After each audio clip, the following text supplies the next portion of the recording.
Masiglang araw po sa lahat. Dalawang bagay ang aking ibabahagi ngayong araw. Una, ang walang hanggang pagmamahal sa akin ng Diyos.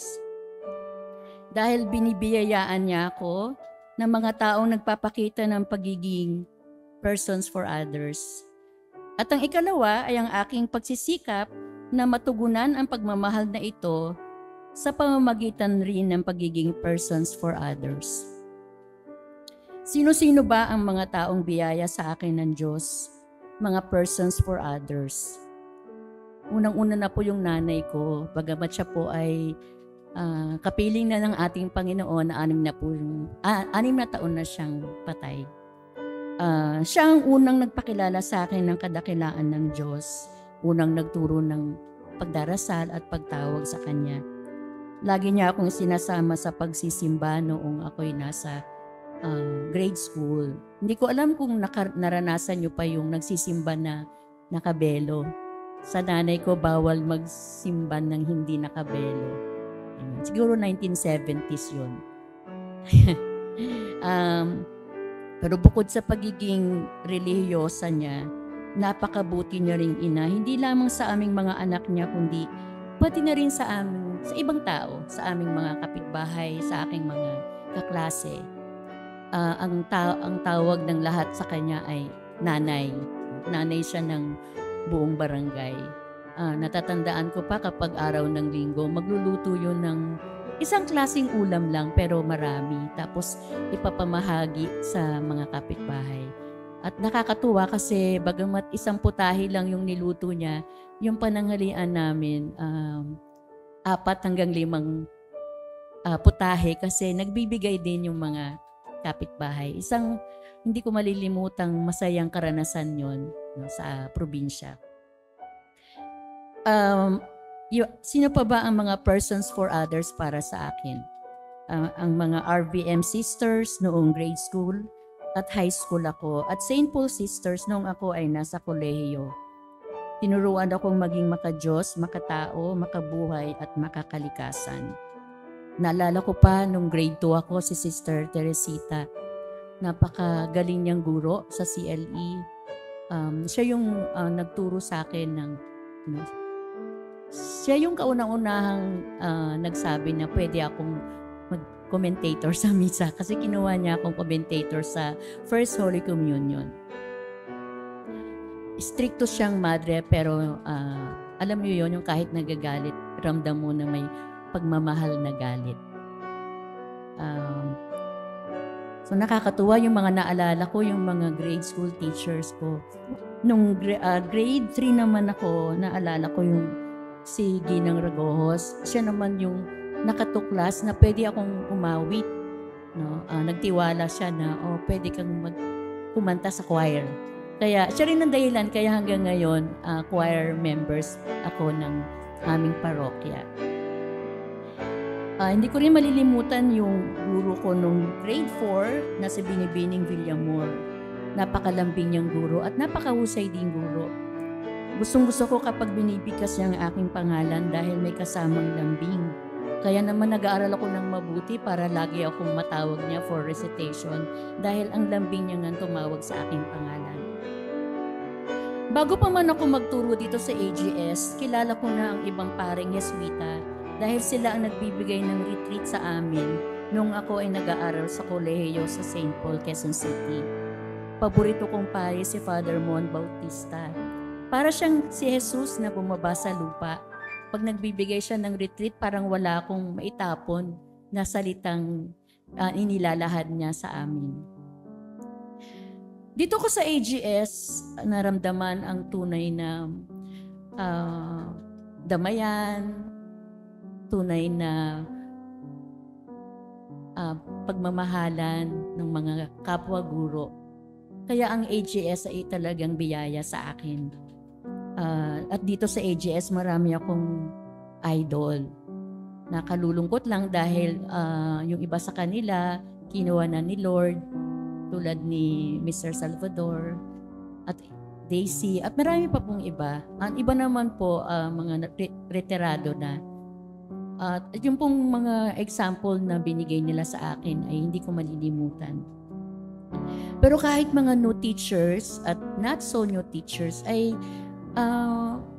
nakamamangha rin yung kanilang mga ginagawa dito sa AGS. Kaya para sa akin, kayo rin ay mga persons for others. At dahil seasoned teachers na ako, marami akong natututunan mula sa mga new teachers.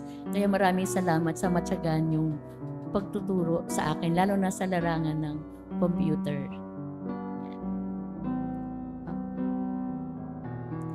Ang masiglang pagbati sa akin ng mga security guards at mga custodians, matamis na ngiti ng mga office staff, ang masayang samahan at pagdadamayan ng mga guro. Sa panahon ng pangangailangan ay pagpapatunay na ako ay nasa isang mapagkalingang komunidad ng AGS. Bagamat maraming programa dito sa AGS na may layuning yumabong ang aking pananampalataya at magkaroon ng personal na ugnayan sa Panginoon, nakatulong naman ang aking Couples for Christ community upang maging maayos at magabayan ako sa aking buhay may asawa. So yun lang po, napakarami pong blessing ni Lord. Kaya nga po nung nagre-reflect ako nito, parang natiteary eyes ako. Sabi ko, talagang mahal ako ng Panginoon dahil ang dami niyang biyaya sa akin. Paano ko naman tinutugunan ang pagmamahal ng Diyos sa akin? Paano ko pinagsusumikapang maging persons for others? Ayun, unang-una na po yung paglilingkod bilang choir sa parokya at music ministry sa Couples for Christ. Pre-pandemic time, yung schedule po ng pag-awit namin sa simbahan ay 6 a.m.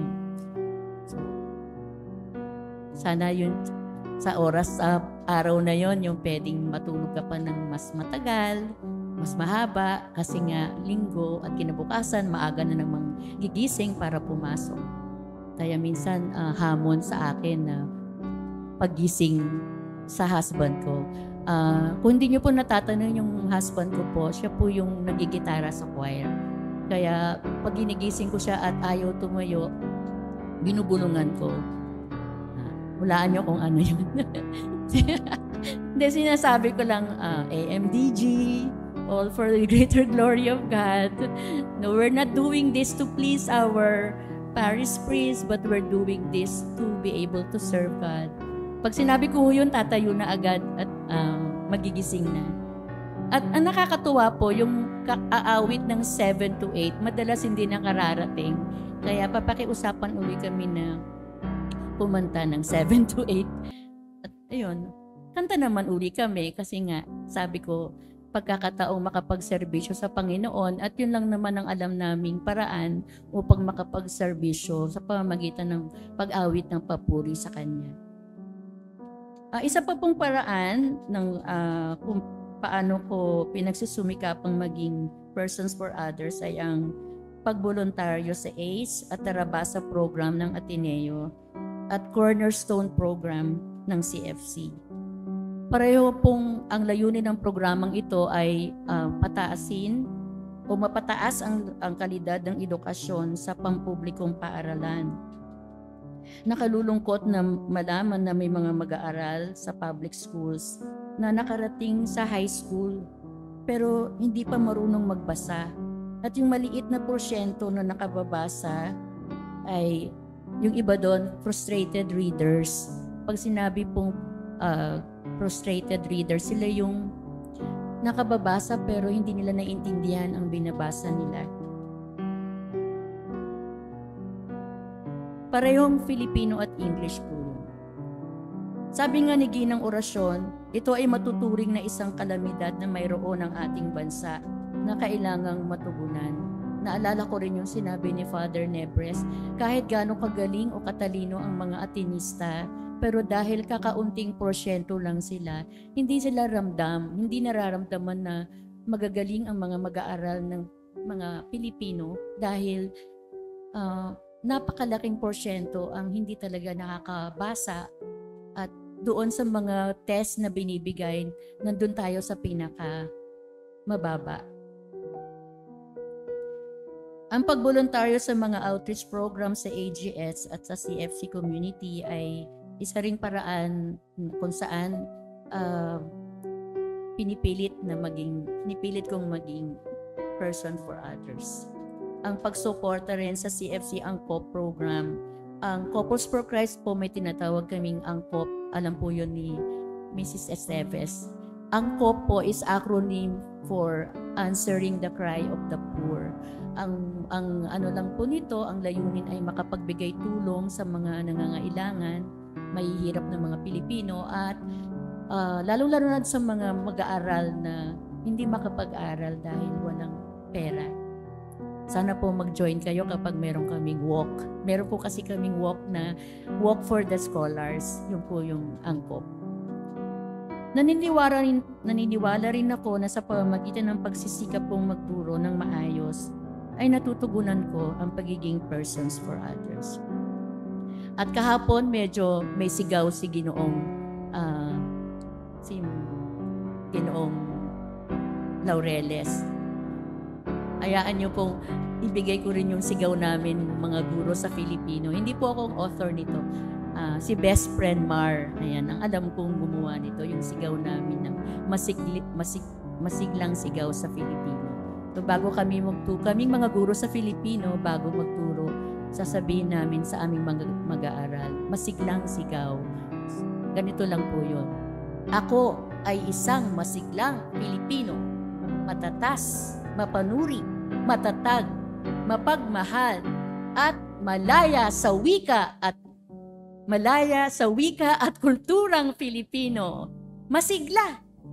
Maraming salamat sa pakikinig at magandang umaga po.